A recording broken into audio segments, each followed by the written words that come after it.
But this is where essentially everything makes its way in. So this is where not only our deliveries are coming in, but this is where our drivers are also coming back, because our drivers come in, they load up the truck, they drop that off at that agency. Well, now they have an empty truck, right? So then they're making their rounds to those grocery retail partners to drop product off that we just saw in that space over there.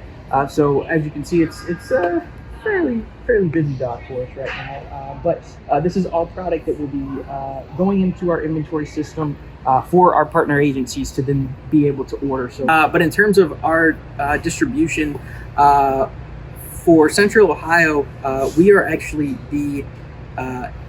we are ranked 10th in terms of produce distribution amongst all food banks, but over 50% of what we distribute is actually fresh. So fruits and vegetables, meats, dairy items, that bump in, man, I gotta pay $50 extra a month for gas. I don't know how I'm gonna make ends meet. And so I think you factor all of that together. I think that's really what we're starting to see with our customers is I just can't afford to live. I can't afford the things that I was used to doing and used to purchasing. And so, that's why we're here. I am the head coordinator of Food Recovery Network, which is a national organization which collects the food waste on campus, mainly from Curtis and Huffman Dining Hall. And we probably get like 40 pounds per recovery. So that's every meal, whether it is lunch or dinner. Either because the chefs made too much of everything, or you could argue that the students didn't eat enough. There is like an expectation in the dining hall that there will always be enough food for students.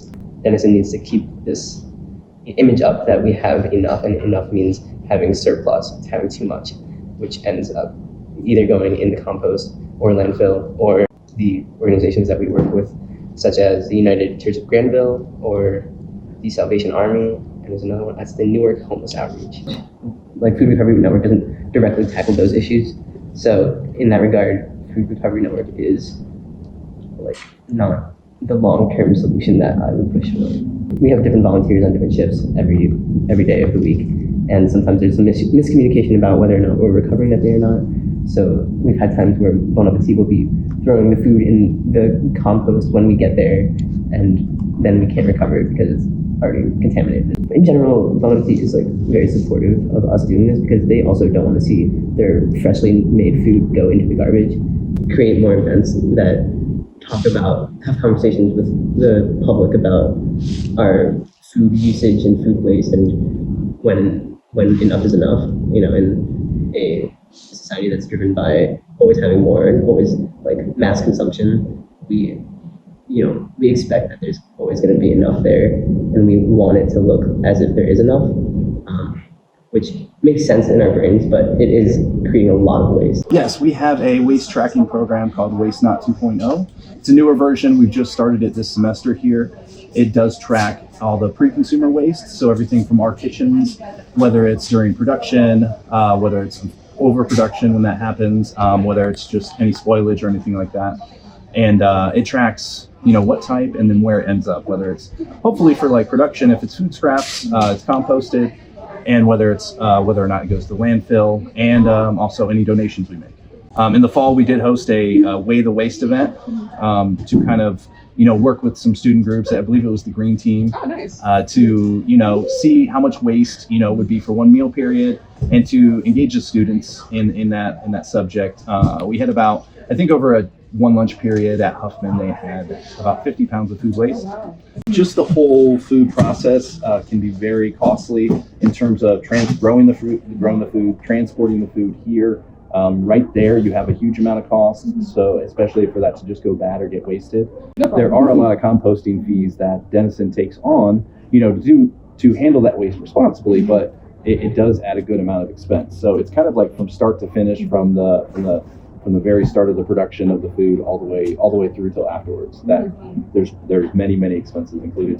We also try to, and this is more regional, it just kind of depends on what vendors we can get involved, but we have a program called Imperfectly Delicious Produce, which works with growers and produce vendors to specifically take the bruised, the kind of beat up, the misshapen produce that won't make it to the grocery store because people aren't going to buy it. We work with Denison on composting. They compost all pre-consumer, so from our kitchens. And again, yes, the green team's working to get that in the dining rooms as well.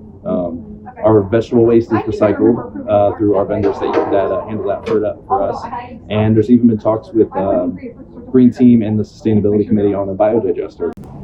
As a student attends, and I think there is a huge food waste problem on campus. That there's still a bunch of food left over after each meal, after lunch and dinner, and that's why there is a group on campus called Food Recovery Network, who is currently trying to recover good leftover food and give those to the hungers.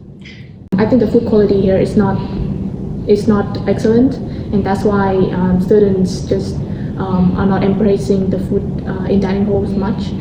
I and Jeremy King and a few more students are planning residential compost for seniors apartments first.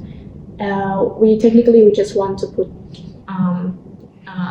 give students the opportunity to participate in the program, get the compost buckets, dump compost in there, and then they can dump the compost in like the big residential compost bins. They will help drive the compost bin to the compost site. So if the food end up in the landfill, it breaks down, it releases methane, which is even more potent than CO2. It's basically greenhouse gas, and it will create more heat in the environment, in the atmosphere. And that's why we have to avoid wasting food in the landfills.